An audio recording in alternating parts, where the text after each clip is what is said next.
Moi, j'ai beaucoup d'hommes qui viennent me voir, et c'est incroyable. Mes secrétaires m'ont dit, docteur, je comprends pas le nombre d'hommes qui téléphonent pour leurs femmes.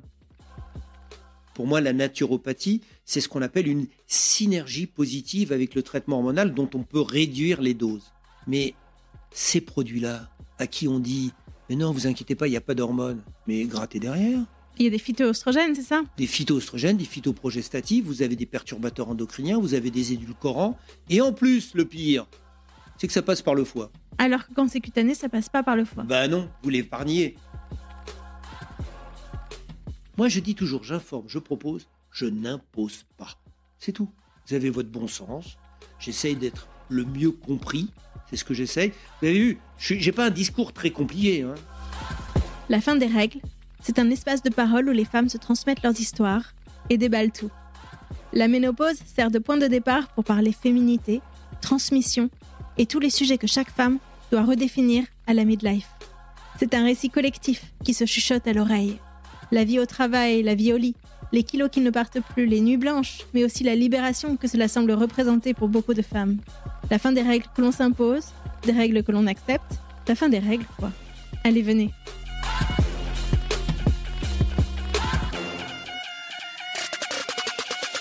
Je suis ravie de vous avoir ici, Dr Mouli. Moi, je suis très enchanté d'être là. Vous avez le sourire. Et en plus, on a la lumière. On va pouvoir faire quelque chose de bien. On va débattre. On va débattre. Bon, on est quand même très, très d'accord sur beaucoup de choses. Ah, ça, je ne sais pas complètement. Mais j'espère qu'on va l'être à la fin et que j'aurai réussi à vous persuader ou vous informer. Et après, vous disposer. Moi, j'ai lu votre livre « Ménopause ne souffrez plus en silence ». Ça m'a fait très plaisir de voir que les éditions Le Duc l'avaient mis dans le métro parce que ça a vraiment... rien que ces affiches, je me suis dit, voilà, on parle de la ménopause partout dans le métro. Après, qu'on le lise pas, je vois qu'il est quand même très, très lu, ce livre. Déjà, ça fait émerger le sujet dans le débat public et ça, c'est mon combat. Donc là-dessus, on se retrouve totalement. Ah oui, et vous savez, quand on m'a annoncé que j'allais être dans le métro, j'ai eu une grosse émotion parce que j'ai pensé à mes parents qui seraient fiers de moi. J'imagine tellement, ouais. Oui, ça peut m'arriver de pleurer, attention. Je vous ai déjà surpris à pleurer dans un autre podcast où vous étiez interviewé, vous parliez de ça. C'est très sensible chez vous. Oui. On commence à fond, là. Bon, ça va. Non, mais effectivement. Au moment où je démarrais le podcast, vous démarriez avec votre premier livre, qui n'a pas suffi, donc vous en avez sorti un second, qui reprend à peu près l'essentiel du premier et qui va plus loin, avec cette idée d'imposer le traitement hormonal en France, puisqu'aujourd'hui, il y a à peu près 5% des femmes qui le prennent. Et selon vous, il y a...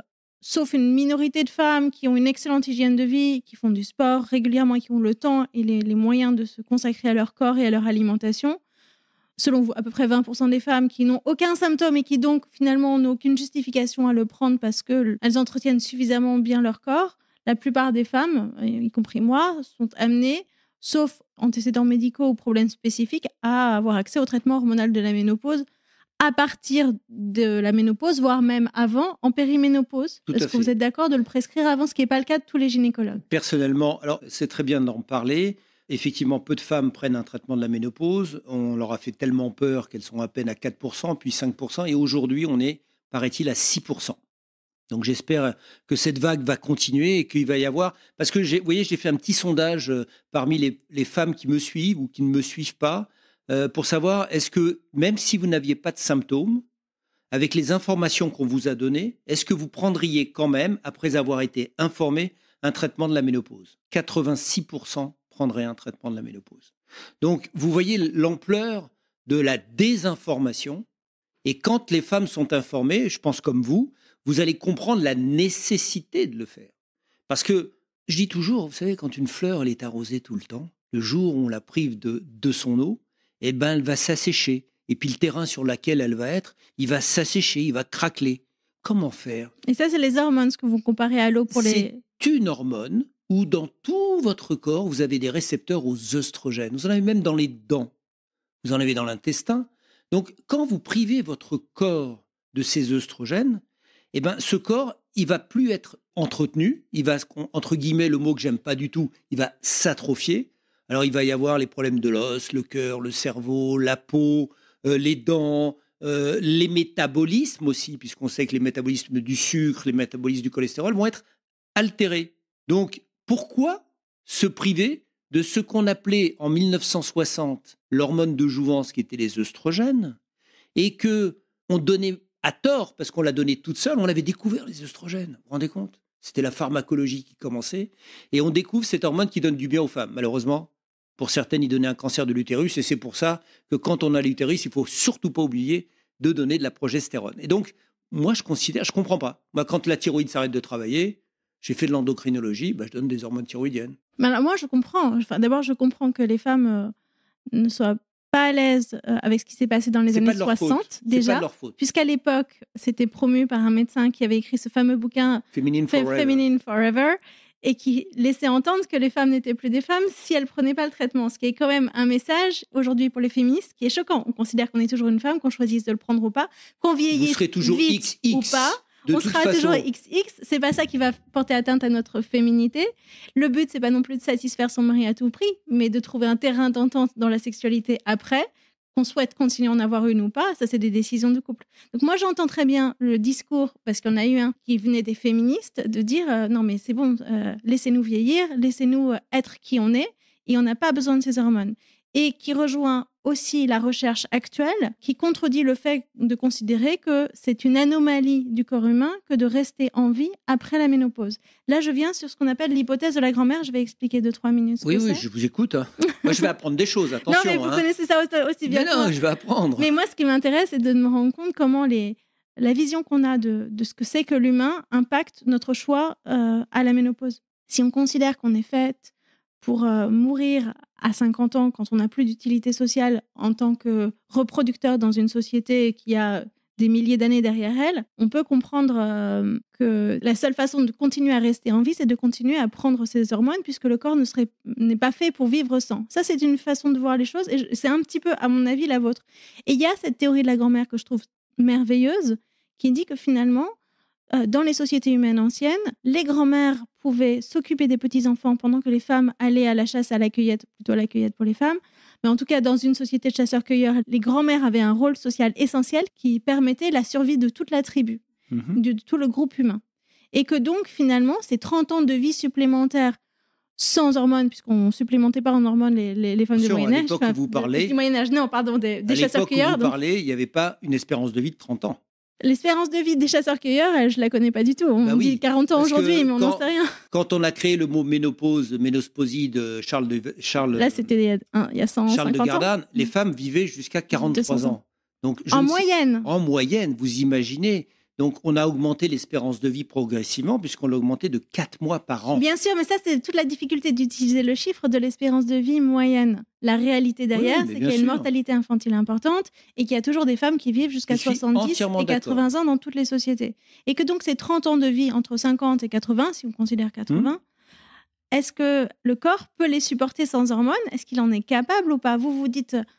Oui, mais tellement mal, avec une qualité de vie tellement abîmée sur la fin de vie que c'est dommage de s'en priver. Le traitement hormonal de la ménopause réduit la mortalité de façon nette, significative. Est-ce qu'on doit considérer que ce qu'on appelle au Japon le konenki ou le second printemps, de voir ces femmes malheureusement ostéoporotiques, ces femmes qui sont amaigries, ces femmes qui ont une certaine fatalité, est-ce que c'est... À chacun voit... Comme on dit, midi à sa porte, chacun voit son envie de vivre d'une certaine façon. Moi, je considère que chez une femme, il y a 3 éléments importants. Il y a la fécondité, la féminité et la sexualité. À un moment, la fécondité, il faut savoir l'oublier, puisque naturellement, on n'a plus d'ovules. Même si on est en train d'aller maintenant avec la PMA, avec d'autres éléments, on est capable même d'avoir des femmes qui peuvent être enceintes à 60 ans. Mais une femme doit rester féminine et sexuelle. Pour moi, c'est ma vision.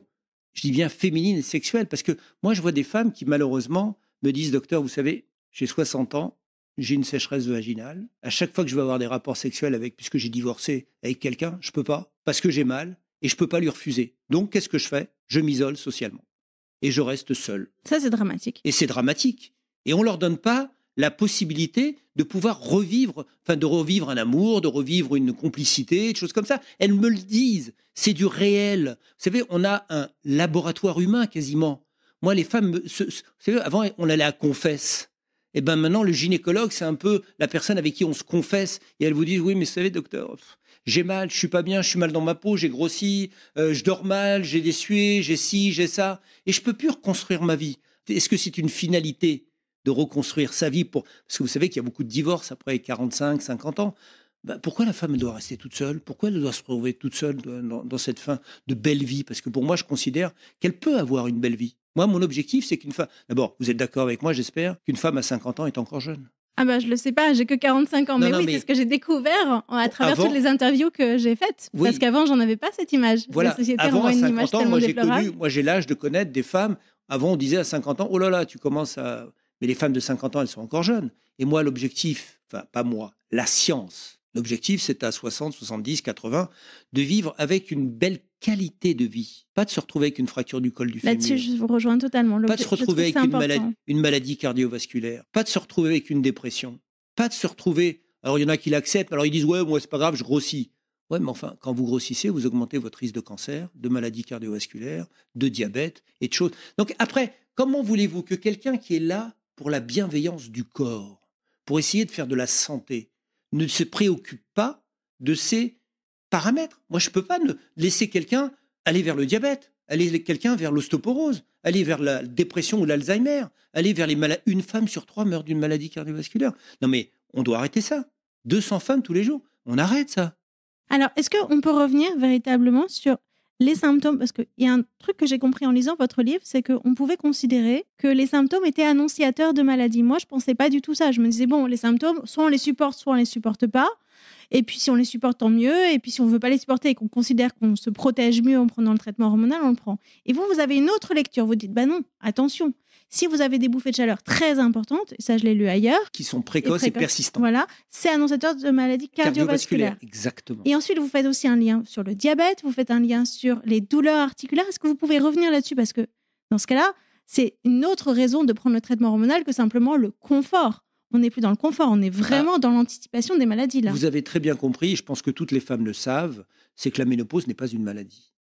Mais elle va entraîner des maladies dans le long terme, par la carence en œstrogènes. Autant l'homme, il a la testostérone, autant la femme, elle a les œstrogènes. Vous savez, on a beaucoup épilogué à l'époque, comme vous l'avez dit tout à l'heure, avec Wilson et son Ferrinin Forever, sur l'hormone de jouvence. Manque de peau, ils avaient oublié de donner de la progestérone. Mais c'est certain qu'on a des petits signaux d'alerte, des bouffées de chaleur, comme vous le savez, c'est les maladies cardiovasculaires. C'est un iceberg.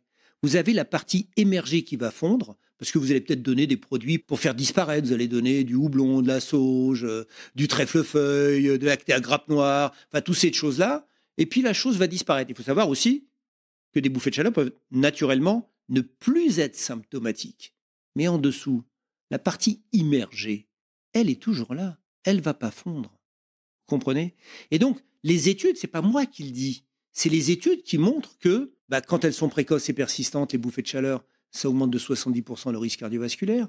Quand vous avez des insomnies plus de 3 fois par semaine, ça vous fatigue et vous allez vers la dépression.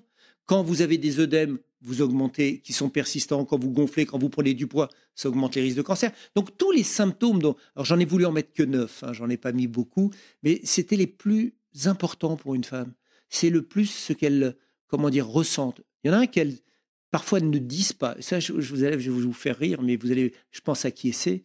C'est souvent, je vois des femmes qui ont 47, 48, 49 ans et qui me disent « Oh non, docteur, moi, ça va super bien, il n'y a pas de problème. » Ok, très bien. Je les examine, je mets des spéculums et je fais un examen vaginal et je vois que le vagin est sec. Et là, je leur dis « Dites-moi, madame, comment ça se passe, les rapports sexuels ?»« Oh, vous savez, docteur, ça fait au moins 7, 8 ans que j'ai plus de rapports. » Donc, elles ne sont pas alertées parce qu'elles n'ont pas l'organe qui va éventuellement, le vagin, être sollicité par des rapports sexuels et la douleur ne vient pas. Et donc, elles ignorent. Il y a toujours un symptôme. Vous vous rendez compte qu'il y a 34 symptômes, si on va en faire l'énumération. Oui. Attendez, voilà. Mais pourquoi il y a une hormone qui manque? Pourquoi on traite les hypothyroïdies, alors? Pourquoi on traite le diabète avec l'insuline?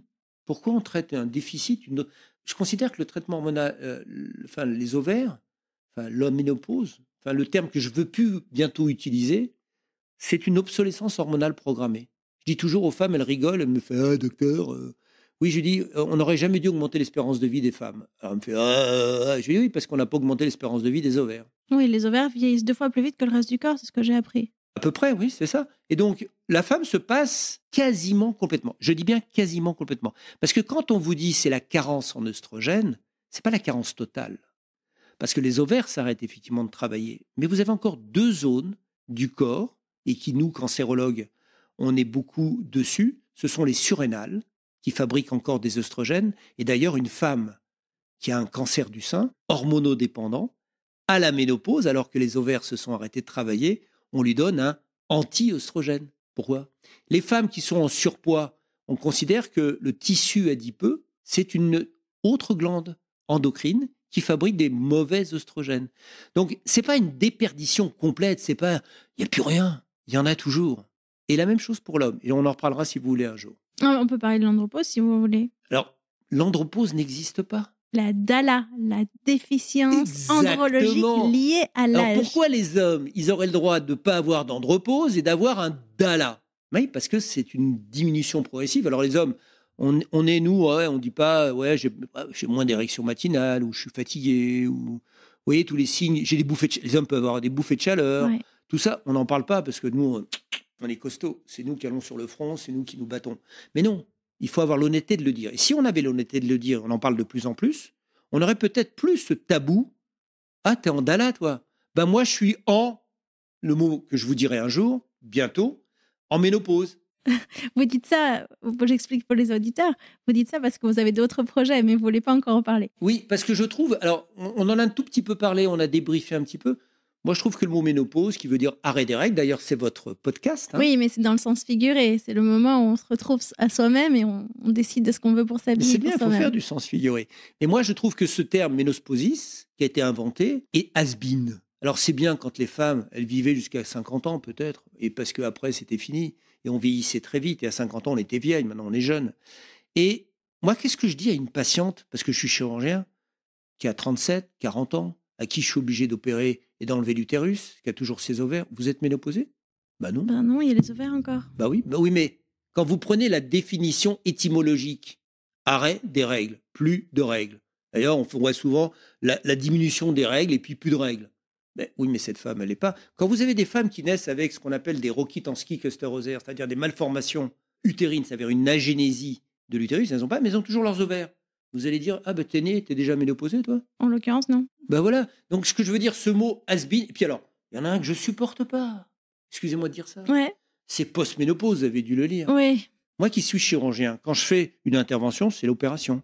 Et puis le post-opératoire, c'est après l'opération. C'est de l'étymologie.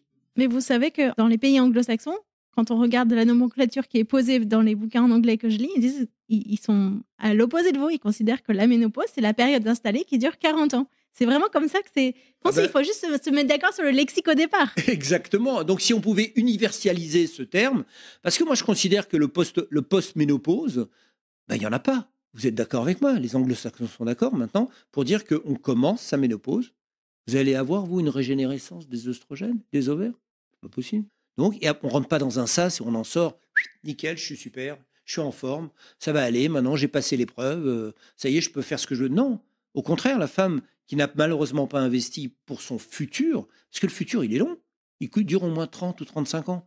Il faut qu'elle soit bien à 70 ans, à 80 ans. Il faut qu'elle soit féminine et sexuelle pour moi.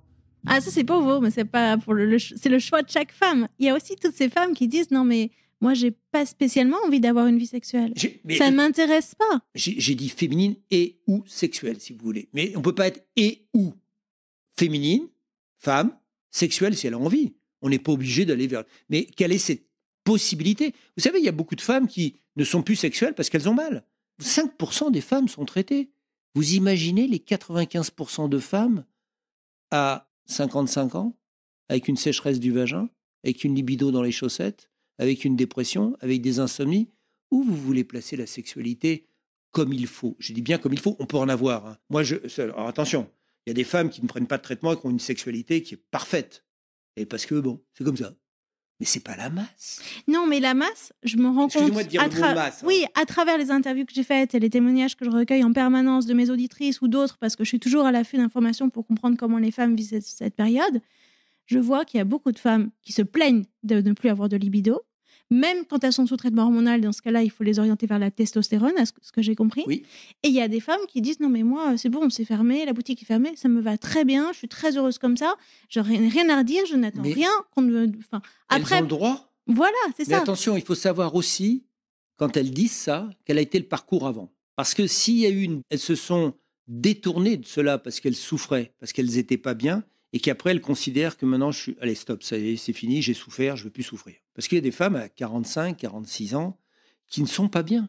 C'est la préménopause qui peut commencer, et la périménopause, ça peut commencer, ça peut durer de 2 à 11 ans, vous imaginez. Donc le calvaire d'une femme, où 51 ans c'est l'âge théorique de la ménopause, vous imaginez à 40 ans quand elle commence à avoir les troubles. Moi j'en ai. J'ai les femmes qui viennent me voir. Je vois. Alors vous disiez tout à l'heure, un traitement hormonal de la ménopause ne règle pas tout. Ben oui, on sait que c'est pour ça qu'il y a le laser ou d'autres techniques. Parce qu'on sait qu'une femme qui a un traitement hormonal de la ménopause bien fait, il y a 20%, vous vous rendez compte, 20% des femmes qui ont une sécheresse du vagin. Laser, acide hyaluronique, essayons de faire de l'activité sexuelle, de trouver des jeux pour les rapports, pour que ça se passe bien. Mais 20% des femmes qui, malgré un traitement hormonal, elles doivent être averties de cela. Alors vous avez évoqué, effectivement, moi je suis beaucoup maintenant sur l'orientation vers la DHEA ou vers la testostérone. Elles ont le droit, alors je dose systématiquement la testostérone et je vois ce qu'il en est. Alors, par exemple, pour les hommes, c'est le professeur Desgrandchamps qui disait, c'est pas parce que vous avez une testostérone normale que vous n'êtes pas en andropause, entre guillemets, d'Allah. Parce qu'il dit, ça dépend de combien vous étiez avant. Parce que si vous êtes en décroissance, donc un taux normal, il dit, à juste titre, qu'en essayant, c'est ce qu'on appelle le test thérapeutique, c'est-à-dire, si vous vous sentez mieux, que vous retrouvez une libido, que toutes les sensations que vous cherchez, vous les retrouvez, eh ben, on va vous donner de la testostérone avec un contrôle. On sait par exemple que maintenant, je parle pour les hommes qui ont eu un cancer de la prostate, de bon pronostic, ou qui ont eu un cancer du sein, de bon pronostic, 2 ans après, ils peuvent reprendre de la testostérone. Des femmes, et c'est ce que vous avez dû lire dans mon livre, des femmes qui ont eu un cancer du sein de bon pronostic, pris précocement, parce que maintenant on sait très bien désosser une tumeur, elle a plus d'intérêt à prendre un traitement que ne pas en prendre.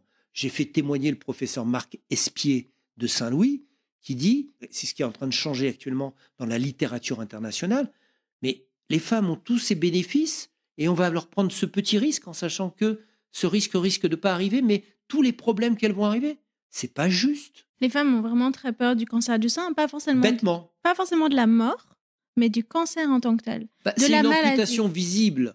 Alors, moi, j'ai dans mon cabinet une femme qui m'avait apporté un jour des planches de femmes qui avaient eu des cancers du sein, soit on a enlevé les 2 seins, soit elles ont des prothèses. Et elles se trouvaient parfaitement. C'est un bouquin danois. C'est magnifique. Et donc, quand j'ai une femme à qui je dois malheureusement enlever un sein ou faire une reconstruction, je dis regardez. Elle me dit oh là là, je dis, il n'y en a qu'un seul exemplaire, excusez-moi, mais voilà, je vous informe, regardez, il y a des femmes qui peuvent s'exposer, qui peuvent ne pas avoir peur, notamment les Amazones, elles étaient contentes de ne plus avoir de sein. Je crois. Je ne sais pas si c'est le meilleur exemple à prendre. Je ne sais pas, mais oui, je crois. J'ai bien dit je crois. Hein. Je ne suis pas tout à fait sûr. Enfin voilà. Donc oui, elles ont peur du cancer du sein parce qu'on leur a fait peur. Pourquoi elles n'ont pas peur des maladies cardiovasculaires qui tuent plus? Je pense que c'est pas la mort qui fait peur, c'est le fait de, effectivement, la maladie, le risque de mourir, le traitement. Vous savez je sais pas, je suis jamais passée par là. Vous connaissez la mortalité par cancer du sein? Une femme sur 26, mais une femme sur 8 qui va en contracter un dans sa vie? Oui, il y en a que 5% qui sont traités. Vous allez m'expliquer l'irréalité de la situation. Hein. Puisqu'en 1980, vous aviez une femme sur 14 qui faisait un cancer du sein et 30% étaient traités. 30%. En 2022, vous avez une femme sur 8 qui va faire un cancer du sein, 5% sont traités. Quand j'ai commencé la cancérologie, il y a un certain temps, on traitait les métastases de cancer du sein avec des fortes doses d'œstrogène. L'œstrogène n'est pas si mauvais que ça. C'est la progestérone, comme vous avez dû le lire, de synthèse qui est un facteur de risque. Et puis, il y a une fameuse femme, je ne sais pas si vous avez vu, je donne un grand hommage à Anne Denard-Toulet. Si j'avais pu appeler mon livre Ménopause effacée, comme elle l'a appelé en 1975, je l'aurais fait. Et Anne Denard-Toulet disait, elle avait tout compris, cette femme. Tout ce que je dis, tout ce qu'on dit, elle le disait déjà. Pourquoi ne l'a-t-on pas écouté? Moi, j'ai trouvé qu'elle disait des réalités scientifiques. Attention, je dis bien scientifiques. On dit maintenant qu'un cancer du sein qui survient sous traitement hormonal de la ménopause à la française est moins agressif, avec une diminution de mortalité de 50% par rapport à une femme qui n'en prend pas. Donc quand vous donnez des œstrogènes, vous allez réduire l'agressivité, vous allez peut-être le voir plus tôt. Elle le disait déjà en 1975. Elle disait, vous redonnez de la vie à la tumeur, qui était, elle, quand vous ne lui donnez pas des œstrogènes, va être sournoise, elle va aller un petit peu partout, elle ne va pas faire ce qu'il faut, puis un jour, vous la découvrez avec des métastases. Alors que là, c'est vrai, le traitement hormonal, moi je préviens mes patientes. Je leur dis, voilà, on va faire une surveillance un peu plus poussée, parce que je vais peut-être révéler plus tôt le cancer que vous auriez dû faire. J'espère le révéler avant que ça soit un cancer, et vous inquiétez pas, si c'est ça, je continuerai le traitement. Et donc, le traitement hormonal va révéler plutôt ce que vous allez faire, il va être plus gentil. Mais attendez, quel est le cancérologue qui serait contre ça ? Je me pose la question. Sachez que pour la prostate, on va parler des hommes. Oui. L'INSERM de Necker, et toutes les études montrent maintenant, quand un homme prend de la testostérone, alors il va avoir un cancer de la prostate plus tôt, il va être révélé plus tôt, mais de meilleurs pronostics, sans atteinte ganglionnaire, avec une mortalité qui est réduite, comparativement à l'homme dont la tumeur est restée, elle ne parle pas, puis un jour, boum, elle parle parce qu'il y a des métastases. Qu'est-ce que vous préférez ? Alors, un autre sujet, on va rester donc dans le domaine médical, pour les femmes qui acceptent de prendre le traitement hormonal. Il y a la question du dosage. C'est elles qui choisissent. Ça prend du temps de trouver le bon dosage. Qu'est-ce que je dis dans mon livre ? J'ai oublié, redites-le. Non, mais j'aime bien parce que je l'ai repris dans mes 2 livres. Je dis que c'est comme une robe de mariée. Ah non, mais j'aime pas cette formule. Vous savez quoi ? C'est une femme qui l'a trouvée, cette formule. Mais ça n'empêche pas qu'elle soit très paternaliste et sexiste, je trouve. Oui, enfin bon, après, on ne va pas rentrer dans ces discussions. Moi, je trouve que j'ai assisté aux différents... Non, j'ai pas pu assister aux essayages de ma femme, de sa robe de mariée. C'est sa maman. C'est comme ça souvent que ça se passe, entre femmes. Alors, on peut faire comme vous voulez. On doit tester, si vous voulez. Je prends l'exemple de la robe de mariée, mais j'aurais pu prendre n'importe quel exemple sans vouloir être féministe ou quoi que ce soit. Alors là, loin de moi, parce qu'on va traiter de féministe. Si je défends la femme, c'est ça. Moi, je suis un vrai féministe, c'est-à-dire je défends sa place dans la société. Moi, je veux qu'à intelligence, compétence égale, il faut qu'elle soit, au même salaire qu'un homme. C'est ce que disait Françoise Giroud. Je ne sais pas si vous êtes Françoise Giroud, mais moi, j'aime bien comment elle était, cette femme. Moi aussi, énormément. J'aime bien ses réflexions. Et vous ne devez pas être à la place d'un homme parce que vous êtes une femme. Non, personne ne veut ça. On se pose des questions parfois. On pourrait se poser des questions. Mais enfin, bon, voilà. Le débat n'est peut-être pas sur ça. Vous voulez peut-être m'engager sur quelque chose que non, j'ai pas du tout envie qu'on parle du féminisme actuel, que moi je soutiens à fond, mais c'est pas du tout le sujet. Et j'apprécie beaucoup votre parole, même si je reconnais que vous n'êtes pas du tout dans cette mouvance. Moi, vous savez comment on m'a traité sur un plateau où j'ai d'ailleurs fait changer la production, puisque maintenant il y aura toujours une femme sur le plateau. Chez Pascal Praud. Exactement. Mais malheureusement, certaines femmes ont été, excusez-moi, je vais le dire entre guillemets, assez bêtes de ne pas comprendre le message. Ce jour-là, quand je suis passé chez Pascal Praud, j'ai failli ne pas passer. Ça faisait 4 fois que Pascal Praud m'invitait, c'était prévu 1 mois à l'avance, pour parler de la ménopause. Est-ce que vous avez vu beaucoup d'émissions où on parle autant de la ménopause ? Non, c'est ça, c'est tout le paradoxe, c'est que vous êtes le seul à intervenir aussi souvent sur le sujet. Il se trouve que vous êtes un homme, mais vous êtes d'abord un gynécologue et un expert du sujet. Je trouve que évidemment c'est malvenu de la part de Pascal Praud de ne pas inviter plus de femmes sur ses plateaux, et je suis assez contente qu'il l'ait compris. Mais en même temps, c'est son style. Non, c'est pas du tout, parce que Monsieur Pascal Praud, je pensais que la veille de mon passage, le 21 octobre. Le 18 octobre, le jour de la journée mondiale de la ménopause, c'est lui qui m'a contacté en me disant 1 mois à l'avance, Doc, vous allez repasser, on va reparler de la ménopause. Malheureusement, il y a eu tous les événements qui se sont passés et on m'a téléphoné, je pensais, à 23h15 pour me dire vous passerez 10 minutes, mais pas 20 minutes. Et le plateau a été complètement, il a été créé comme ça au dernier moment à cause des événements. Mais moi, j'ai donné un message ce jour-là. Est-ce que vous avez entendu le message que j'ai donné ? Et donc, ce jour-là, j'ai dit, mais attendez, messieurs, il faut que vous compreniez les femmes. Quand vous les voyez parfois pas bien, quand vous les voyez pas dormir, quand vous les voyez changer, quand vous les voyez ne pas faire de vous dire, tiens, c'est drôle, avant on avait des rapports, on n'a plus de rapports, qu'est-ce qui t'arrive, tu m'aimes plus ? Il y a beaucoup d'hommes, moi, qui viennent me voir maintenant, main dans la main, avant et après, avec le livre de leur femme, ils achètent le livre à leur femme. Eh ben, j'ai voulu dire que les hommes doivent être informés. C'est d'ailleurs pour ça que dans la fin de mon livre, je propose de faire ce qu'on appelle le parcours de santé humaine, une matière obligatoire au brevet, pour que les filles et les garçons connaissent les différentes étapes de leur vie, pour appréhender et en même temps faire passer le message à leurs parents, Ou alors grands-parents. Maman, mais t'es pas bien en ce moment. Papa, t'as vu comment t'es? Vous voyez ce que je veux dire? Et ça passe souvent le message par les enfants. Donc de l'intergénérationnel. Et c'est ça que je voudrais, moi, j'aimerais bien. Et quand un homme comprendra, moi j'ai beaucoup d'hommes qui viennent me voir, et c'est incroyable, mes secrétaires m'ont dit, docteur, je ne comprends pas, le nombre d'hommes qui téléphonent pour leurs femmes. Eh ben, j'ai dit parce qu'ils sont sensibilisés. J'ai réussi peut-être à les sensibiliser, à leur faire comprendre que la personne, leur compagne, et comprenez qu'il n'y a pas que des compagnes, des compagnons, il y a aussi des compagnes, parce que moi j'ai des couples homosexuels où il y a parfois une différence d'âge, et celle qui est plus vieille, ben, elle a la ménopause, et puis elle n'a pas compris. Puis celle qui est plus jeune que je suis, qui me dit, mais je ne comprends pas, qu'est-ce qui lui arrive? Ben, j'ai dit, c'est la ménopause. Ah, d'accord. Donc, je veux dire, c'est dans une vie de couple, compagne, compagnon, eh ben, c'est quelque chose d'important, parce que nous, les hommes, on a une chance, entre guillemets, c'est qu'on a une andropause plus tardive, enfin un DALA plus tardif. Et donc, on a moins cette susceptibilité au bien-être, parce qu'on dit toujours, ah ouais, les hommes, vous, à 50 ans, vous avez de la chance. Non, c'est pas de notre faute. C'est les hormones qui sont comme ça. C'est pas de notre faute, mais on sera un jour androposé ou andalaïsé, comme vous voulez. Alors tout ça, je sais que ça va pas convaincre beaucoup de femmes qui disent « Mais moi, je veux pas d'hormones dans mon corps. Je fais confiance à mon corps. Je veux juste l'aider naturellement. » Ce mot naturel est très très fort chez les femmes aujourd'hui. Elles ne sont pas ouvertes à un discours d'ordre médical qui est celui que vous tenez. Oui, vous avez expliqué à quel point ça pouvait soigner, etc. Malgré tout, elles considèrent que leur corps est capable de faire le job, qu'elles sont capables d'endurer quelques symptômes. Et elles demandent des réponses, mais des réponses qui soient naturelles, qui soient simplement aider leur corps à faire le travail d'accepter ce vieillissement et d'aller vers la suite de la vie avec le moins de maladies possibles grâce au sport, à l'alimentation. Ça ne suffira pas. Ça ne suffira pas, sauf pour certaines, vous avez dit. C'est exceptionnel. Qu'est-ce qu'il faut faire pour elles? Moi aussi, j'avais ça. Moi, je ne prends pas de pilule. Aujourd'hui, je n'ai pas de contraception. Et je me suis rendu compte que je vivais beaucoup mieux sans la contraception et que les hormones avaient un peu brouillé le message dans mon corps et qu'aujourd'hui, je retrouve mon cycle et que je l'apprécie. Je sais que c'est plus que pour quelques années maintenant puisque je vais finir par rentrer en ménopause. Et donc, cette idée de me dire « Oh, je vais encore reprendre des hormones alors que je m'en suis débarrassée », au début, je me disais « Bah non, j'ai pas envie ». Alors aujourd'hui, j'ai compris que c'était pas la même chose, que c'était une supplémentation, qu'il fallait pas confondre avec le fait... C'est substitutif, comme on disait, c'est vraiment...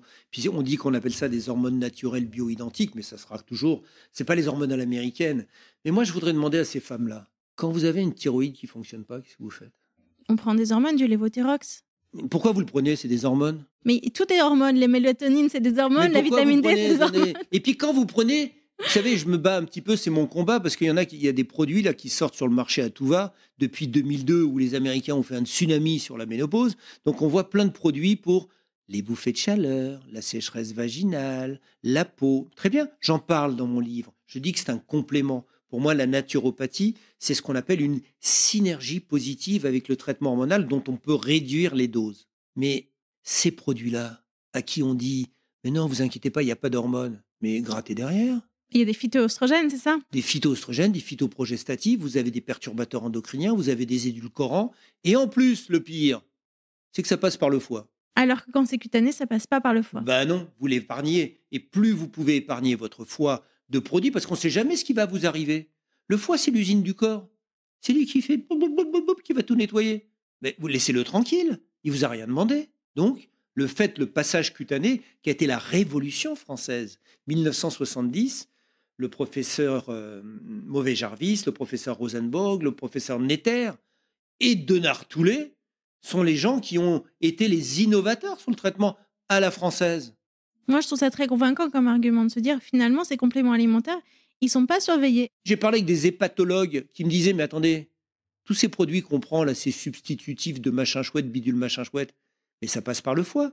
Il y a une hépatotoxicité. Puis pendant combien de temps vous allez le prendre? 30 ans? Je ne sais pas, certainement le temps des symptômes. Et combien ça va vous coûter? Vous vous rendez compte, vous avez un traitement qui passe par la peau, qui passe pas par le foie, remboursé par la sécurité sociale. Ah oui, évidemment, ça c'est un argument financier, mais ça va pas. C'est pas ça qui va décider les femmes, et c'est normal. Et dont on a fait des preuves à long terme, parce que les études, elles sont parfois sur 15-20 ans. Mais quand on a comme moi un laboratoire humain, que depuis plus de 30 ans, vous donnez des traitements à la française, et que vous voyez le résultat sur les femmes, mais vous dites, mais pourquoi toutes ne pourraient pas en profiter? C'est ça. C'est que, en dehors de ce qu'on pourrait lire dans les livres, de ce qu'on pourrait vous dire, il y a la réalité, il y a ce qui se passe dans la réalité. Et moi, Combien il y a aussi de femmes à qui ont eu un cancer du sein ou un cancer qui est hormonodépendant, et en contrat ensemble, eh bien, on prend des hormones, parce que moi, je privilégie l'absence de risque de toutes ces maladies. Une femme sur 3 va mourir d'une maladie cardiovasculaire. 1 sur 26 quand elle a un cancer du sein. 1 sur 52 quand elle prend un traitement de la ménopause. Je reviens sur la question du dosage, parce que finalement, on n'en a pas encore parlé. Comment on fait pour trouver rapidement le bon dosage? Est-ce que, moi j'ai le sentiment que les gynécologues, à part vous, sont pas suffisamment formés pour accompagner efficacement les femmes, et qu'ils font un peu au hasard. C'est pour ça que les femmes ne sont pas satisfaites de leur traitement et qu'elles l'arrêtent. Est-ce qu'on est d'accord là-dessus ou pas? Qu'est-ce qu'il faut faire pour ça? Totalement d'accord. Vous allez me dire, je crache sur mes collègues. Oui. Un petit peu, excusez-moi. Il y a des sociétés savantes qui existent chez nous. Il y en a une qui existe depuis 1980, l'autre qui existe depuis 2008. Nos gynécologues ou nos médecins généralistes ont été biberonnés à pas de traitement hormonal. Donc, pas de traitement hormonal, je n'apprends pas comment je le donne. Ça, c'est une certitude. Là, vous avez compris. Donc, vous avez un visiteur médical qui venait, bon, il n'y en a plus, et qui va dire « Ah, tiens, ça, c'est bon. Tiens, ça, c'est bon. » Puis, ils vont y aller. Puis, si vous vous en prescrivez, vous irez en congrès. Non, moi, je ne suis pas comme ça. J'ai déjà fait plusieurs tribunes en disant « Non, les médecins, il faut qu'on ait, nous, une certaine ligne droite. On est là pour la santé. On est là pour être bienveillant. On est là pour apporter la science que les gens n'ont pas, et le savoir et la réflexion. Et on vous impose rien. On vous informe, on vous propose et vous disposez. C'est tout ce que je dis, moi, toujours. Moi, quand une femme... Alors, vous me dites, quel est le dosage? D'abord, comme le disait un de mes amis qui s'appelle Alain Tamborini, et c'est reconnu, on commence par les mini-doses. Pourquoi donner plus alors qu'on peut donner moins? Et puis, au fur et à mesure des signes, et puis ça va dépendre de la femme. Elle est en surpoids, elle a de l'ostéoporose, elle a tel ou tel passé. On va augmenter et on va commencer. Et je dis toujours à mes patientes, je vous vois 4-5 mois après, et on va, en fonction des éléments de surveillance que j'ai, ce que j'ai mis en place comme un commandant de bord, là, il a sa checklist avant de décoller, moi j'ai ma checklist pour savoir comment je vais rééquilibrer ce traitement, comment la femme le supporte, comment l'observance aussi, c'est ce qui est aussi important, l'observance. Est-ce qu'elles sont capables de prendre ce truc? Mais c'est pas évident. Alors, j'en dis, vous savez, vous vous brossez les dents tous les jours, vous vous maquillez peut-être. Voilà, c'est votre bien-être. C'est ce que disait d'ailleurs je vais la dire, une Instagrammeuse qui disait dans mon livre, qui est Virginie Florin. Virginie disait, pour moi, c'est l'hygiène de mon corps. Je le prends, elle le dit, mais c'est mon hygiène de vie.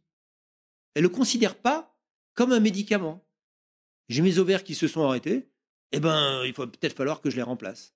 Comme je dis toujours, je vous avais dit tout à l'heure, on n'aurait jamais dû augmenter l'espérance de vie de la femme parce qu'on n'a pas augmenté l'espérance de vie des ovaires.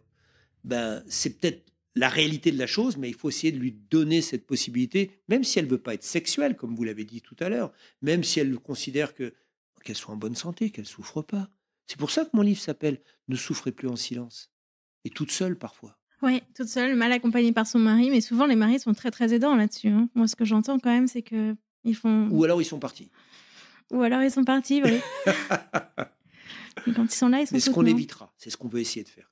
C'est un moment de grande remise en cause. Nous, là, on parle que de la dimension médicale, mais l'expression second printemps, elle dit tout là-dedans. Il y a aussi certaines femmes qui m'ont dit, mais finalement, ces symptômes, ils m'aident à aller vers moi-même. Ces sautes d'humeur, elles m'aident à dire non à ce que je ne veux plus. Et c'est aussi pour ça qu'elles s'y attachent, qu'elles s'y accrochent et qu'elles refusent le traitement hormonal. C'est qu'elles veulent pouvoir être à l'écoute des symptômes qui donnent un message. Je ne sais pas si vous connaissez les travaux de Michel Odoul. Là, on part très très loin, sur le sens à donner aux maladies, etc. Il y a beaucoup de femmes qui sont très sensibles à cette dimension-là, de se dire, voilà, finalement... Je pense que c'est des femmes non informées. Non informées par vous, mais... Non, pas par moi. Non informées. Je m'excuse, quand une femme, ça lui brûle en faisant pipi, elle ne va pas dire, ouais, c'est pas grave, c'est une infection urinaire. Ouais, j'ai des pertes, non, c'est pas grave. Non, j'ai mal à ça, non, c'est pas grave, je vais parler avec mon corps. On peut parler avec son corps. Moi, j'ai une fille qui parle beaucoup avec son corps, qui est yoga thérapeute et qui a beaucoup cette façon de pouvoir communier, de pouvoir. Mais il y a la réalité de la vie. Mais si on veut ne pas être dans la réalité de la vie et de la réalité de la science, c'est possible. Je viens de vous dire, vous avez une infection urinaire, qu'est-ce que vous faites? J'ai très mal, je file à la pharmacie, j'implore mon gynéco de m'envoyer une ordonnance de Monuril.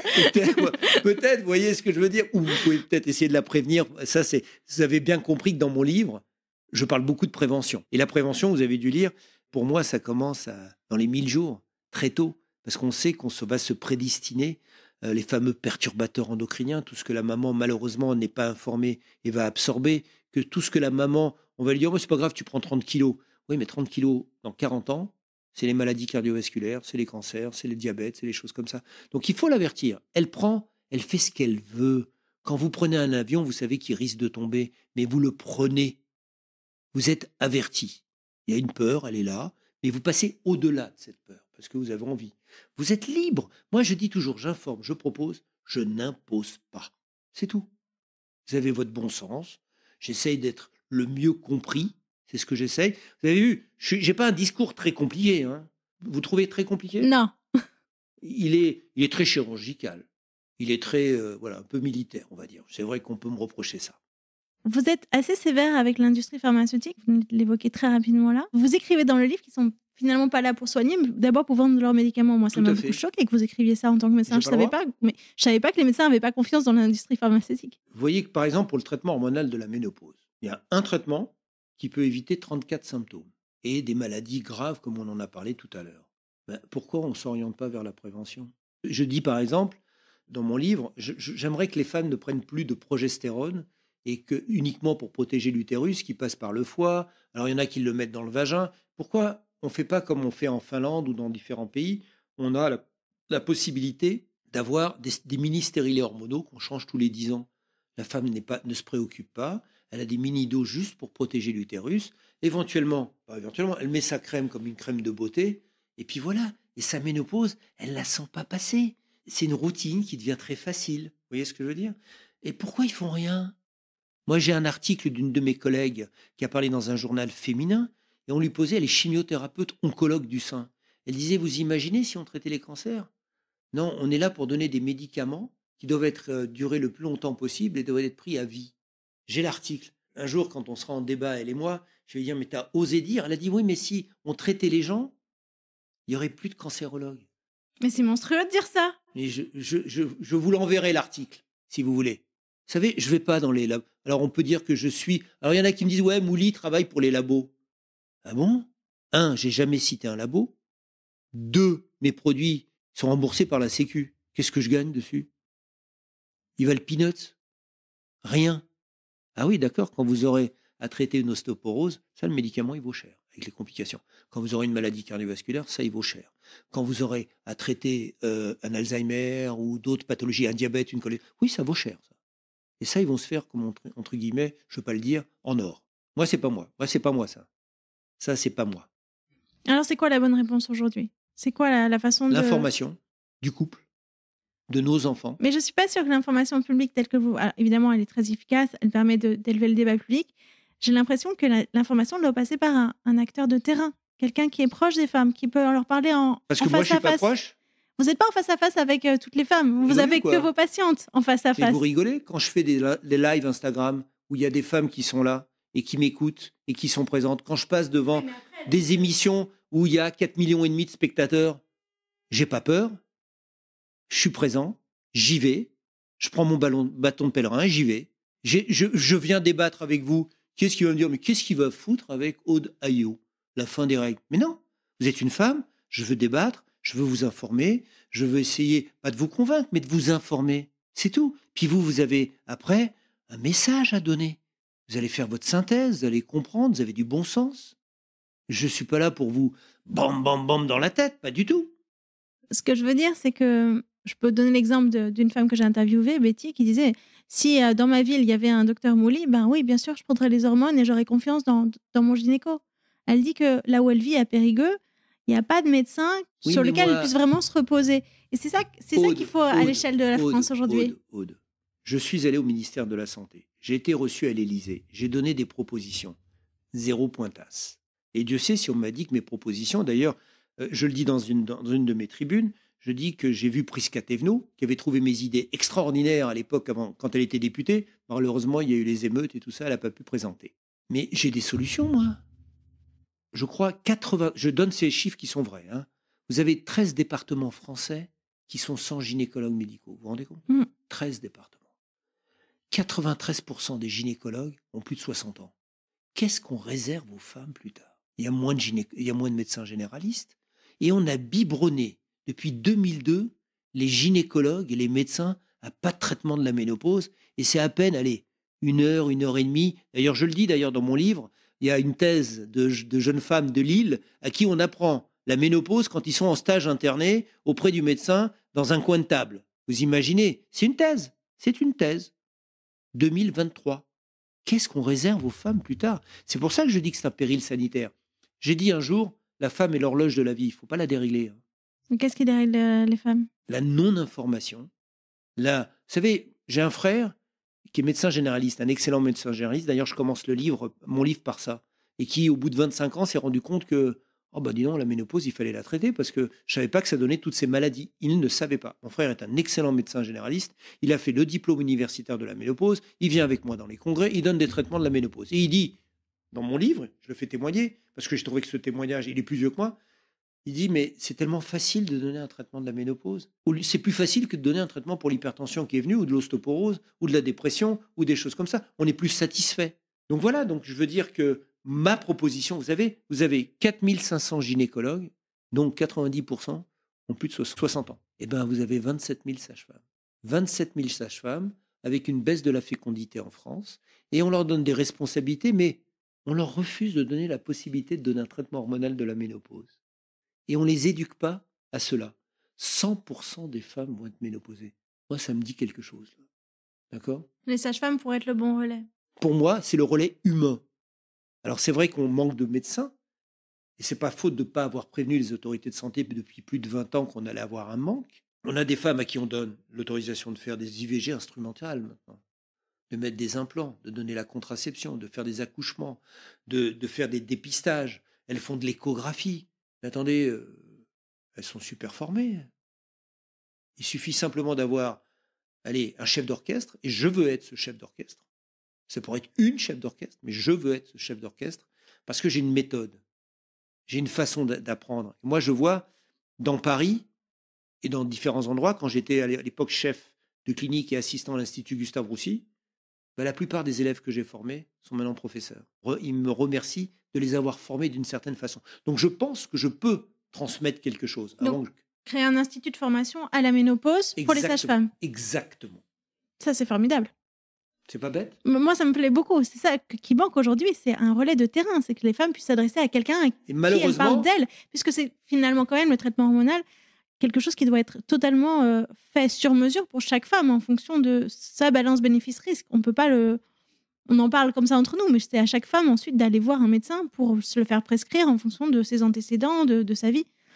Il n'y a rien d'automatique. Et je peux vous assurer une chose, c'est hyper facile de former. Moi, j'ai une méthode.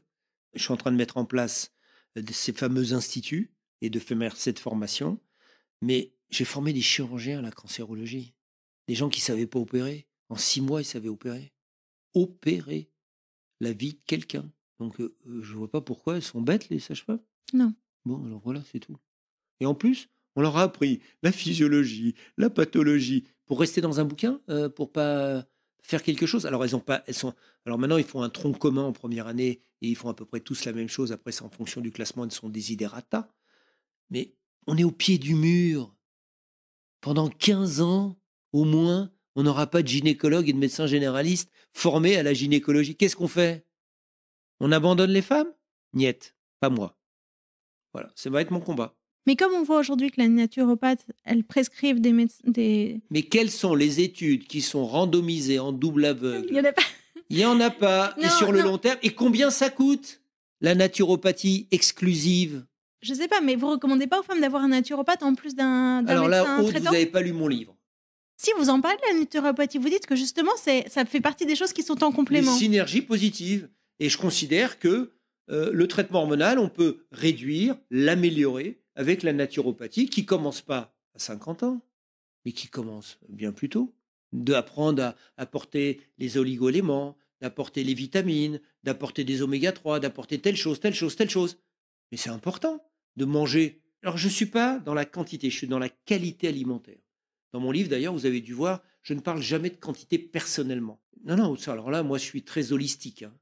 Je ne fais pas de l'exclusivité du traitement hormonal de la ménopause. Pour moi, il arrive, vous savez, je sais pas, je crois que je l'ai dit dans mon livre, l'expression, c'est le vaisseau amiral qui se déplace avec une flottille. Le vaisseau amiral, il avancera pas tout seul et il ira pas jusqu'au bout s'il n'a pas sa flottille autour. Et la flottille est nécessaire. Et je parle du comportement, je parle de la psychothérapie, je parle de l'activité musculaire, je parle de l'alimentation optimisée. Je n'aime pas le mot régime, ne me parlez pas du mot régime, c'est un mot que je ne supporte pas, excusez-moi de dire ça. Et la naturopathie aussi. Plus on est en synergie, et mieux on avance. C'est la physique, on appelle ça la force motrice, l'union des forces. Il y a la question de la fenêtre de démarrage aujourd'hui qui se pose aussi pour les femmes qui commencent à vous écouter aujourd'hui, mais qui n'ont plus 50 ans, elles en ont 55, elles en ont 60. Comment est-ce qu'on fait pour ces femmes-là? Est-ce qu'elles doivent le prendre? Il y a des paramètres de base qu'il faut respecter. Si on veut rester dans les clous, on dit qu'il y a la fenêtre d'intervention. Il faut commencer le traitement hormonal dans les 10 ans qui suivent le début de la ménopause. Imaginons que la ménopause soit à 55 ans. Donc, vous avez 10 ans. Après, quand on ne sait pas quand commencer la ménopause, et c'est pour ça que le terme que je vais utiliser sera beaucoup plus simple, c'est en général, on dit pas après 60 ans, donc avant 60 ans. Donc là, il y a déjà, on dit un âge. Ensuite, on dit qu'il faut utiliser les traitements de la ménopause à la française. Après, on dit combien de temps, la durée. Alors la durée, je fais témoigner des gens, je donne les études, il n'y a pas de durée. La durée, c'est la surveillance. Quand vous êtes hypertendu, vous prenez votre traitement jusqu'à la fin. Quand vous avez du cholestérol, vous le prenez jusqu'à la fin. Quand vous êtes diabétique, vous le prenez jusqu'à la fin. Quand vous êtes avec une hypothyroïdie, vous la prenez jusqu'à la fin. Pourquoi faire qu'une femme à 50... Allez, c'est ce que dit notre société, la Haute Autorité de Santé, recommandation de 2014. Elle dit, oui, alors on donne un traitement que si la femme a des problèmes, bien sûr, tu attends les problèmes, c'est sympathique, déjà, tu commences à traiter les problèmes. Pas longtemps, entre 2 et 5 ans, et vous l'arrêtez après. Donc, ok, très bien. Je commence le traitement à 51 ans, je l'arrête au maximum à 56 ans. Qu'est-ce que je fais pour la suite? C'est quoi cette histoire? C'est quoi 5 ans? Oui, on le sait. Parce que les études américaines mal faites, qui nous ont beaucoup appris, parce qu'il faut en tirer profit du positif, ont vu les pathologies cardiovasculaires et les pathologies de cancer survenir à 6,4 et 5,4 années. Donc on s'est dit, si on arrête avant 5 ans, vous avez vu ça, la réflexion? Si on arrête avant 5 ans, au bout de 5 ans, on n'aura pas ça. Mais c'est quoi cette histoire-là? C'est quoi cette médecine? Et tu réfléchis comme ça, la Haute Autorité de Santé?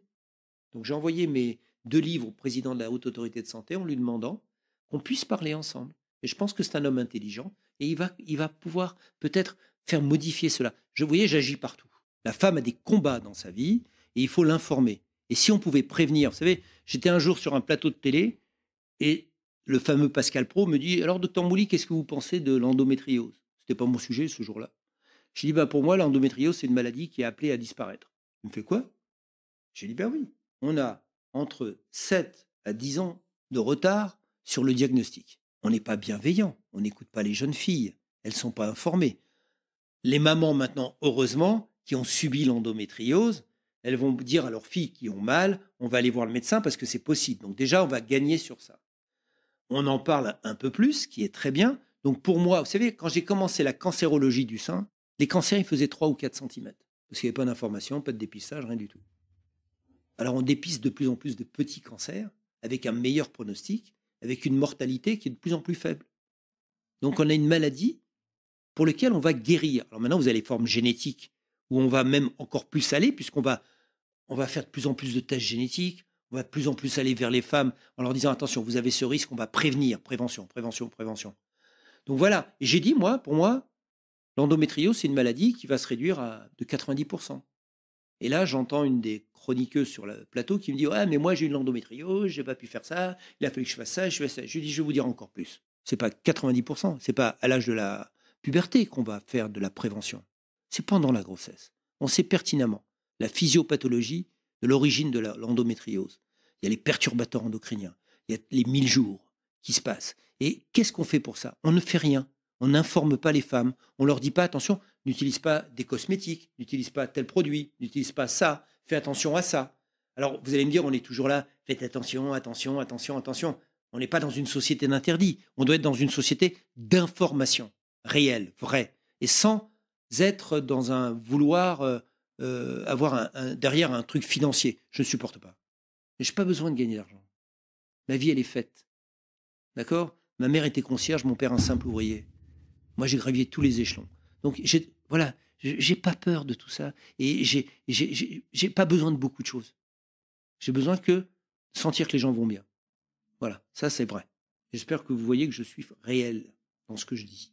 Oui, moi, je l'entends. Voilà. Donc moi, qu'on me dise, docteur Mouly, il est là pour gagner de l'argent, pour vendre son livre, non, je suis là pour vous informer, au plus simple. Moi, les femmes me disent maintenant, docteur, j'ai ça en livre de chevet, puis je lis chapitre par chapitre. C'est tellement simple, je peux y accéder. Voilà, c'est ce que je voulais, c'est ce que je veux.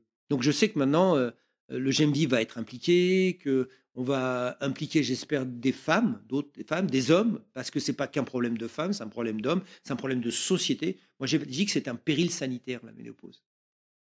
Et c'est même un scandale sanitaire. Dans les années 90, l'OMS recommandait le traitement hormonal de la ménopause le plus tôt possible à toutes les femmes pour améliorer leur qualité de vie, prévenir les maladies cardiovasculaires et l'ostéoporose et réduire les coûts de santé. Parce que quand vous ne la traitez pas, vous allez avoir après, déjà 1990, des énormes dépenses de santé et des femmes affaiblies. 1990, OMS. Aujourd'hui, 30 ans plus tard, les études ont suffisamment avancé pour pouvoir confirmer ce qui était dit en 90. Mais oui, à l'époque, on n'avait pas toutes les études qui sont sorties pendant 30 ans depuis. Donc aujourd'hui, c'est beaucoup plus solide. Non, excusez-moi. L'étude américaine 2002, vous savez qu'elle est sortie sans que les investigateurs de cette étude aient vérifié leurs données. C'est les journalistes, les médias, qui se sont emparés et qui l'ont fait passer dans les médias. En 2006-2008, ces mêmes investigateurs ont dit « mais on s'est trompé. Attention, on n'a pas les bons produits, on ne les a pas donnés à qui il fallait. » Et on s'est emparé pour faire un scoop médical et pour faire peur. Et alors là, on a vu l'efflorescence, je ne sais pas si ça se dit ce mot, de l'explosion, on va dire. L'explosion de produits qui servent, à mon avis, à simplement combler le fait que les femmes sont plus prises en charge. Je crois qu'on a parlé de tous les sujets qui, moi, me tiennent à cœur, qui sont toujours les sujets à la lisière, c'est-à-dire que faire pour les femmes qui sont en périménopause, dont aujourd'hui on dit qu'elles ne peuvent pas encore avoir accès au traitement, mais vous considérez qu'on peut déjà le donner. Que faire pour les femmes qui changent d'avis après coup, vous acceptez de le redonner à 55, 60 ans, vous estimez qu'il n'y a pas d'obstacle à ça? Jusqu'à une preuve de contraire, je vous ai dit 60 ans. Donc même si elles ont prises, elles se sont protégées. Et j'ai même parlé de ce qu'on appelle les sacrifiés et les oubliés dans mon livre. J'ai des femmes qui viennent, qui ont 60, 63, 64, 65. Alors elles me disent, oui, vous savez, docteur Mouly, j'ai lu votre livre, j'ai 64 ans, est-ce que je pourrais avoir un traitement de la ménopause? Je dis, on va réfléchir, on va faire un bilan. Je vois les antécédents, je vois la femme, qu'est-ce qu'elle a, on voit les différents paramètres. Et je lui dis, votre principal risque, madame, c'est la maladie cardiovasculaire, donc avec l'athérosclérose que vous n'avez pas protégée, et je vais voir vos antécédents. Donc on fait un bilan complet. Je vais aussi voir l'état de votre os, parce que souvent elles n'ont pas eu de densitométrie, parce qu'on dit 65 ans pour faire une densitométrie. Et on voit de l'ostéoporose déjà, ou de l'ostéopénie. Je vois l'état des seins. Est-ce que vous savez, je ne veux pas vous poser la question, mais quel est le principal facteur de risque du cancer du sein après 50 ans? Je ne sais pas du tout. C'est l'âge. Et après, le surpoids et l'obésité. Et après, le tabac, l'alcool et les pollutions. Et après, la sédentarité. Et après, le traitement hormonal de la ménopause à l'américaine. Donc le cancer du sein, il est plus ou moins organisé dans votre corps à sortir ou pas sortir. C'est ce qu'on dit d'ailleurs pour le cancer de la prostate. On traite trop de cancer de la prostate parce qu'on dépiste trop de cancer de la prostate. Est-ce qu'il aurait évolué? Ça, vous voyez, c'est le cancérologue qui parle. Vous savez que maintenant, des femmes qui ont eu, on est dans la désescalade des traitements. Et je le dis d'ailleurs dans mon livre, les femmes qui ont eu des cancers du sein, qui ont des cancers du sein de petite taille, moins de 1 cm, on leur fait systématiquement de la radiothérapie parce qu'on conserve le sein. Et bien on s'est rendu compte que si on leur faisait, avant de les opérer, un IRM du sein et que on voyait qu'il n'y avait rien sur le reste des deux seins, c'est-à-dire que c'était une tumeur unique, et ben les études ont montré, randomisées en double aveugle, donc des vraies études avec du recul, qu'avec ou sans radiothérapie, le résultat était le même. L'espérance de vie, le risque de récidive et la mortalité. Donc on s'est dit, si on fait une IRM avant de traiter un cancer du sein de petite taille et qu'il est unique, on n'a pas besoin de faire de radiothérapie. On est dans la désescalade des traitements. On est trop agressif. Et les oncologues, qui ne connaissent rien à l'hormonologie et à la vie de la femme, eux, ils connaissent boum, boum, boum, les chimios, les trucs. Vous savez, c'est on plante les aiguilles, on va tenter un protocole. Moi, j'ai vécu avec eux. Je travaillais avec eux, on faisait les réunions de concertation pluridisciplinaire. J'étais dans les congrès de cancérologie. Ouais, je vais te sortir ce protocole. Ouais, enfin bon. Un peu trop lourd pour la situation, c'est ça? Vous voulez que je vous explique pourquoi j'étais au congrès. On était parti toute l'équipe de Gustave Roussy. J'étais invité par un laboratoire. à Rio, au Brésil, pour faire le congrès, c'est le premier congrès de l'Institut Gustave Roussy et de Curie, qui s'appelait Femmes et cancer. On allait apporter l'information là-bas. Donc on a fait un énorme congrès. Et puis c'était la première étude qui sortait sur les anti-aromatases. Anti-aromatases, quand on a eu un cancer du sein, c'était des nouvelles molécules qui venaient d'apparaître. Avant, on avait le tamoxifène, que le tamoxifène, et on a des nouvelles molécules avec une étude qui dit ouais, c'est mieux, il y a moins de récidives, on a une meilleure survie. Ok, très bien. Et pour les femmes ménopausées. Et puis quand vous voyez que ce produit-là vaut 10 fois plus cher que le produit initial qui avait des bons résultats aussi, mais avec des effets secondaires, bonjour, les fractures ostéoporotiques, des douleurs musculaires et articulaires, une sécheresse du vagin. Donc à une femme qui était ménopausée, on lui donnait ce médicament systématiquement parce qu'elle était ménopausée. Elle aurait pu avoir l'autre qui lui donnait pas tous ces problèmes. Et moi, je lève mon doigt et je dis, je comprends pas, c'était en 2005, hein, je comprends pas pourquoi on traite si fort alors qu'on pourrait traiter moins fort. Vous avez des femmes, 50 ans, elles ont un cancer du sein, vous allez leur donner peut-être parfois de la chimio, parfois, et vous allez en plus leur donner des douleurs musculaires, des douleurs articulaires, de la sécheresse du vagin, mais pourquoi? Alors qu'on peut les traiter peut-être moins fort, plus ciblés. Le professeur, qui est maintenant devenu professeur, il dit, mais qu'est-ce que tu nous emmerdes avec le vagin des femmes? Je dis, mais attendez, c'est leur vie. Et heureusement, à côté, il y avait des femmes oncologues qui étaient là, qui sont venues me voir. Oh là là, vous faites quoi, vous? Je dis, je suis chirurgien, gynécologue. Oh là là, ça fait du bien d'avoir un gynécologue qui parle au moins du bien-être de la femme. Et est-ce qu'on est obligé de taper avec une bombe atomique quand on peut travailler avec une petite chose bien précise sans avoir d'effets secondaires? Alors, il y a des nouveaux médicaments, soit qui vont sortir, soit qui sont en préparation. Je pense à 2 types de solutions différentes. D'abord, ceux qui sont déjà approuvés aux États-Unis, qui sont des médicaments qui agissent sur les neurones. Oui, la kispeptine. Ces produits-là qui vont coûter une fortune. Et qui vont fonctionner face aux bouffées de chaleur dont on ne connaît pas encore les effets secondaires parce qu'ils sont trop récents. Exactement. Bonjour les labos, d'accord. Alors que vous avez un traitement qui agit avec certitude. Et au moins, il n'y a pas de risque sur le cancer du sein et sur Mais quel risque sur le cancer du sein? Arrêtez avec ça. Le traitement hormonal ne provoque pas le cancer du sein. Non, il le révèle.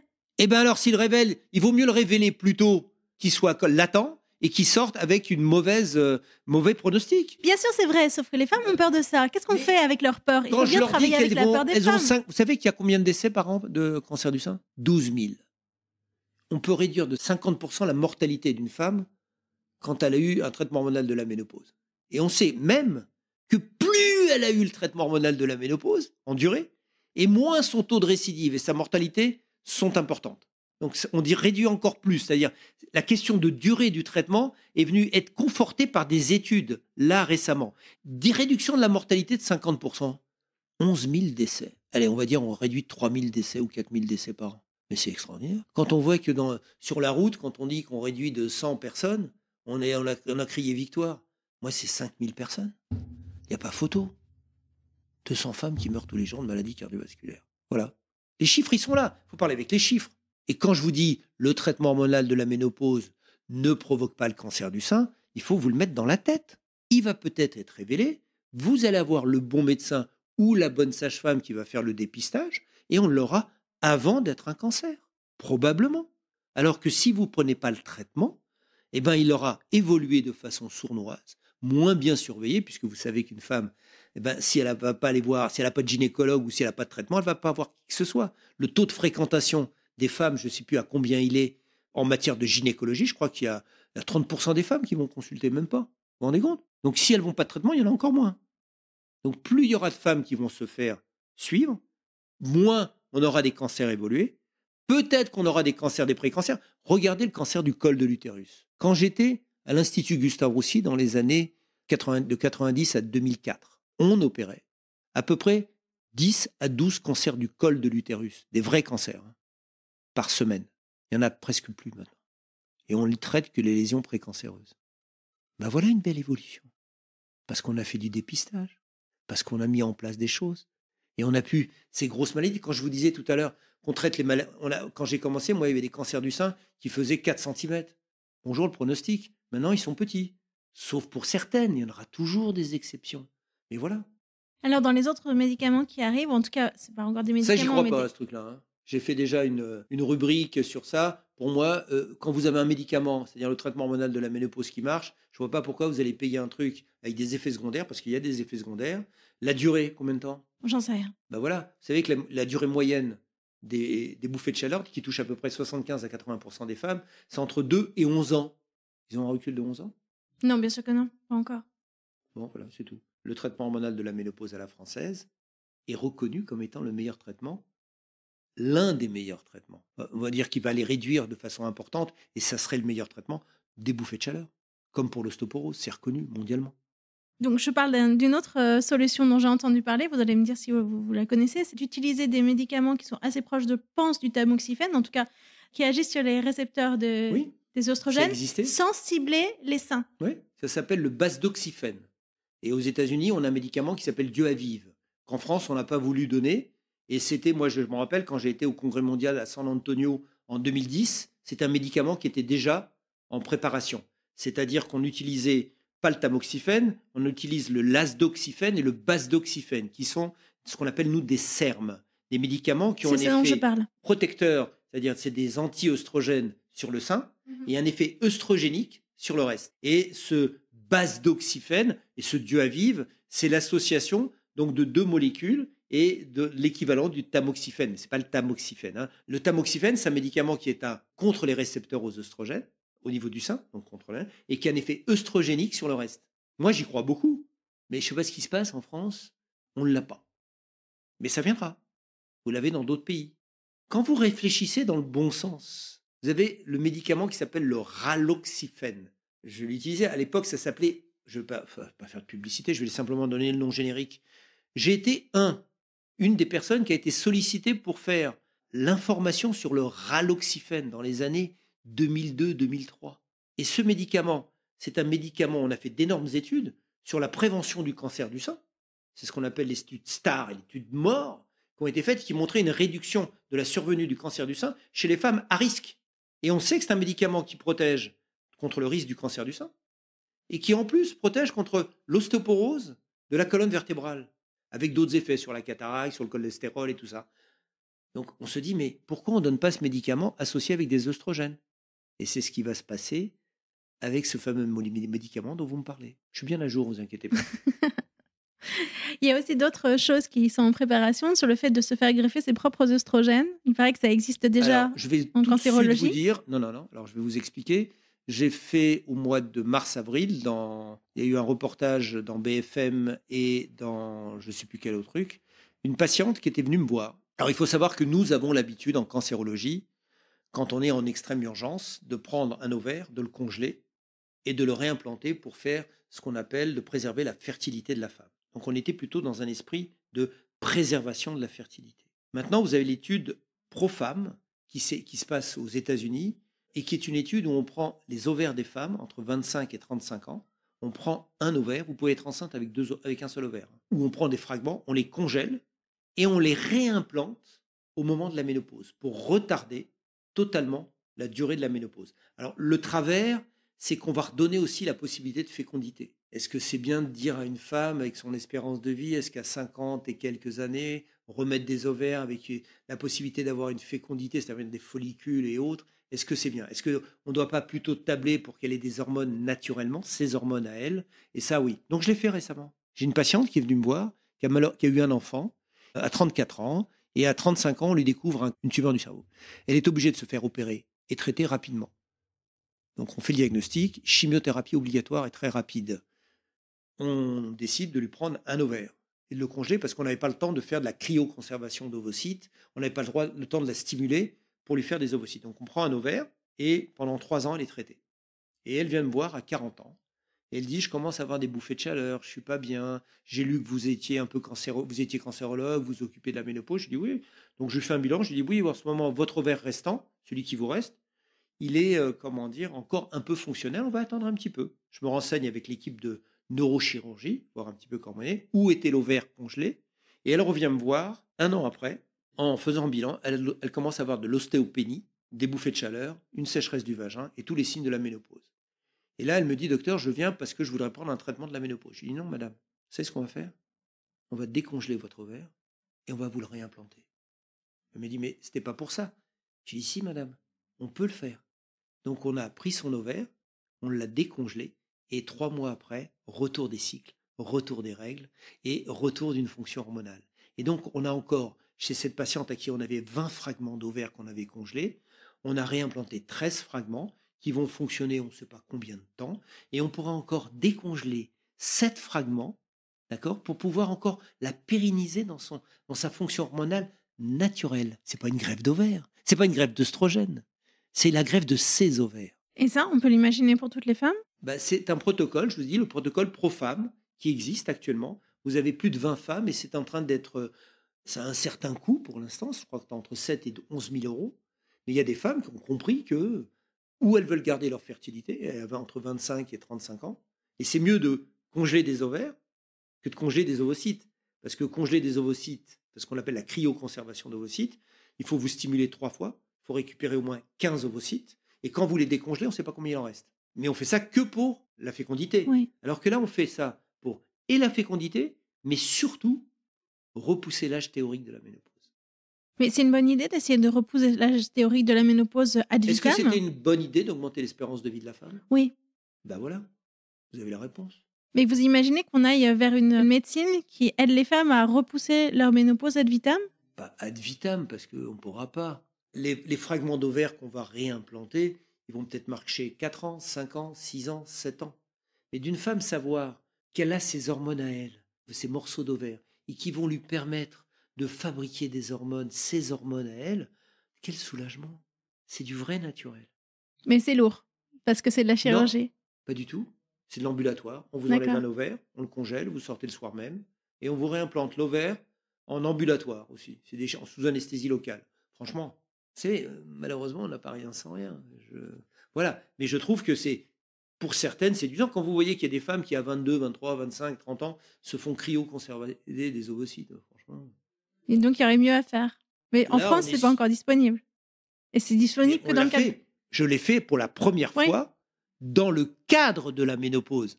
Parce que c'est fait déjà, à maintes reprises, on a eu des enfants qui sont nés par greffe d'ovaires, par replacement d'ovaires congelés. Il y en a beaucoup de cas en France, il y en a plus de 200. Mais pas dans le fait de repousser la ménopause. Je vous dis qu'il y a un protocole qui est actuellement en cours, qui a commencé en 2019 et qui est actuellement en cours. Écoutez, merci beaucoup. Je pense qu'on a parlé d'énormément de choses ensemble là. J'espère devoir donner de l'espoir, de l'information. Vous m'avez posé des bonnes questions. J'ai senti certaines choses sympathiques, d'autres choses que vous n'avez peut-être pas encore acceptées, mais la réflexion peut-être. Et on pourra parler encore si vous voulez. Très bien, on le fera. Merci beaucoup. Voilà, c'est un plaisir. Merci à tous pour votre écoute. Si vous avez envie de prolonger l'expérience, vous pouvez vous abonner à ma newsletter. C'est mon espace caché pour penser au calme. Vous trouverez le lien dans le descriptif. Et puis aussi, j'adorerais que vous veniez me dire ce que vous avez pensé de l'épisode. On se parle sur Instagram ou sur LinkedIn, c'est comme vous préférez. J'ai hâte de vous entendre. À très vite.